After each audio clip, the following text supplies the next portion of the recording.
انسان نے ہمیشہ سے ہی اپنے لیے ایک ایسی منزلیں منتخب کی ہے کہ جنہیں سر کرنا پھر بھی اس کے عزم حوصلے کی بات تھی۔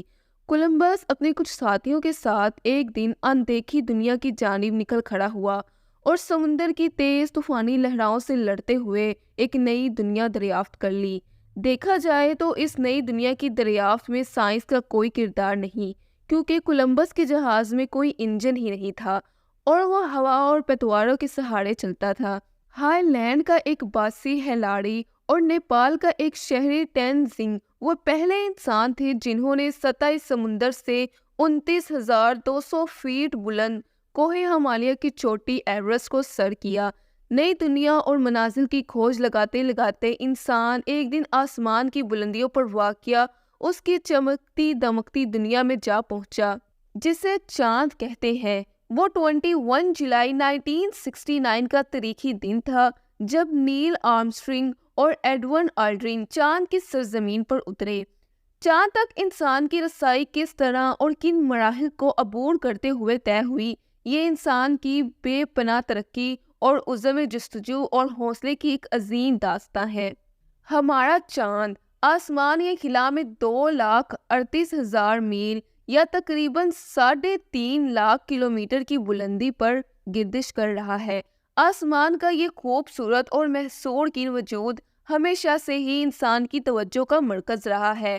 چاند کی جانب انسان نے اپنا پہلا قدم کوئی 61 سال قبل اٹھایا جب رسوئیوں نے ایک چھوٹا سا منصوعی چاند یا سیارہ بنایا اور یہ 4 اکتوبر 1957 کا واقعہ ہے۔ دنیا یہ سن کر حیران رہ گئی کہ رسوئیوں نے ایک چھوٹا سا چاند زمین کے مدار میں اس طرح گردش کرتا ہوا رکھا ہے جس طرح زمین کے گرد مدار میں گردش کرتا ہے۔ یہ منصوعی چاند فٹ بال سے دگنی جسامت کے برابر اور اس کا وزن 83 پاؤنڈ تھا۔ اس کا نام سپوٹنک 1 رکھا گیا، یعنی زمین کا ساتھی۔ اس واقعے کے صرف ایک ماہ بعد ہی روس نے سپوٹنک 2 نامی منصوعی سیارہ خلا میں روانہ کر دیا۔ 1,120 پاؤنڈ وزنی اس سیارے کی اہم بات یہ تھی کہ اس میں لائکا نامی ایک کتیا سوار تھی۔ اسے یہ جاننے کے لیے خلا میں بھیجا گیا تھا کہ وہاں کی فضا سے جانداروں پر کیا اثرات مرتب ہوتے ہیں۔ کتیا خلا میں سفر کے دوران مر گئی، مگر اس تجربے سے بہت سی معلومات اخذ کرنے میں مدد ملی۔ لائکا کی موت کی وجہ خلا کا بلند درجہ حرارت قرار پایا۔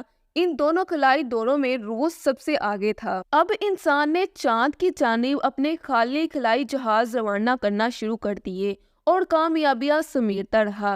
جنوری 1959 میں روس نے لیونا 1 نامی خلائی جہاز چاند کی جانب روانہ کیا، جس نے 2.5 لاکھ میل کا سفر تو طے کیا، مگر چاند پر اترنے کی بجائے چاند کی سطح سے 600 کلومیٹر یا 3700 میل کے فاصلے سے ہوتا ہوا آگے نکل گیا۔ ستمبر 1959 کو روس نے ایک اور خلائی جہاز چاند کی جانب روانہ کیا، جو کامیابی کے ساتھ چاند پر پہنچ تو گیا لیکن اس کی سطح سے ٹکرا کر پاش ہو گیا۔ دوسری جانب امریکہ بھی ہاتھ پر ہاتھ دھرے نہیں بیٹھا رہا۔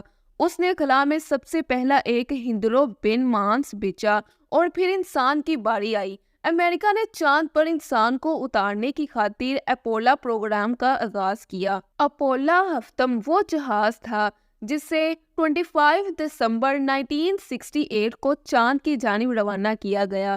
اس میں جیمز فرانک بورمن، لیول اور ولیم اینڈرس سوار تھے۔ اس جہاز نے چاند کی سطح سے صرف 60 میل یا 90 کلومیٹر کے فاصلے پر رہ کر 10 چکر لگائے، تصویر اتاری اور زمین پر واپس آ گیا۔ تاریخ انسانی میں یہ پہلا موقع تھا کہ جب کسی انسان، اور پھر وہ تاریخی دن بھی آ گیا جب انسان نے چاند پر اترنے کا حتمی فیصلہ کر لیا۔ That is one small step for man, one giant step for mankind، یعنی انسان کا یہ چھوٹا سا قدم نو انسانی کے لیے ایک 2 قامت قدم کی حیثیت رکھتا ہے۔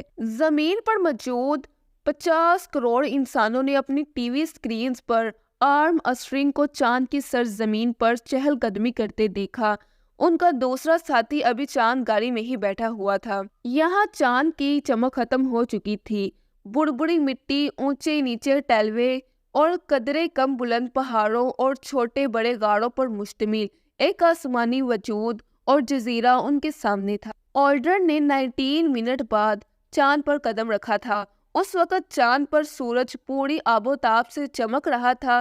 چاند پر سورج کی دھوپ یا تپش اس کے درجہ حرارت کو 200 سینٹی گریڈ تک بڑھا دیتی ہے۔ یہ وہ درجہ حرارت ہے جسے کوئی جاندار برداشت نہیں کر سکتا، لیکن خلا باز اپنے منصوعی خلائی سوٹ میں تھے جس کا اندرونی درجہ حرارت 30 سینٹی گریڈ تک تھا۔ چاند پر قوت کشش بہت کم ہونے کی وجہ سے اس پر وزن کا چھٹا حصہ رہ جاتا ہے، اس لیے آرم اسٹرنگ کا وزن صرف 27 کلو گرام رہ گیا تھا۔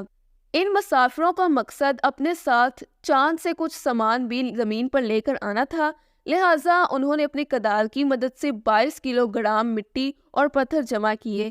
یہ تاریخ انسانی کے سب سے مہنگی مٹی اور پتھر تھے، کیونکہ اس وقت تک خلائی تحقیقات پر $20 بلین خرچ ہو چکے تھے۔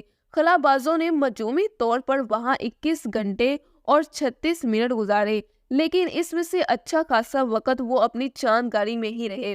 چاند پر صرف 2.5 گھنٹے چہل قدمی کی، انہوں نے وہاں بہت سے تجربات بھی کیے، اپنے ملک امریکہ کا قومی پرچم بھی لہرایا۔